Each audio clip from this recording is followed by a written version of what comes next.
Hello বন্ধুরা, আমি ডোনা। আজ আবার একখানা ভিডিও নিয়ে হাজির হয়েছি। আজ এই ভিডিওতে আমি তোমাদের সাথে শেয়ার করে নেব দেশি মুরগির ঝোল রান্না।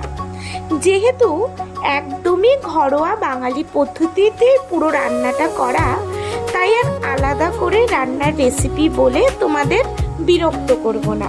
কারণ আমি জানি রোজ রবিবার বা যে কোনো স্পেশাল দিনে আমরা ঘরে ঠিক এভাবেই সাধারণ পদ্ধতিতে মাংস রান্না করি সকলেই। তাই আমি ঠিক করেছি আজ তোমাদের সাথে খানিকক্ষণ গল্প করব। জানো তো, আমি বরাবরই ভীষণই ঘরকুনো। যেদিন প্রথম স্কুলের গণ্ডি পেরিয়ে কলেজের জন্য বাড়ি ছেড়ে বাইরে থাকা শুরু করেছিলাম, সেদিন মনটা ভীষণ খচখচ করছিল।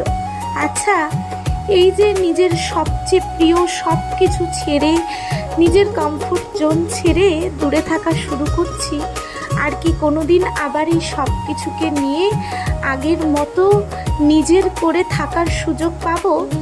তখন উত্তরে মন আমায় বলেছিল, কি জানি, সে তো সময় বলবে। তারপর দেখতে দেখতে পাঁচটা বছর কেটে যায়, আর আমি মাস্টার্স শেষ করে আবার পাকাপাকিভাবে বাড়ি ফিরে আসি। আর সেদিন আমার সে কি আনন্দ! কে বলে ঘর ছাড়লে ঘরে ফেরা হয় না? এই তো, আমি তো সবটা কেমন ফিরে পেলাম। আর তারপরের গল্পটা তোলা রইল, আবার সময় করে কখনো বলবো খন। আজকের মতো তবে এটুকুই, আবার দেখা হবে। সবাই ভালো থেকো।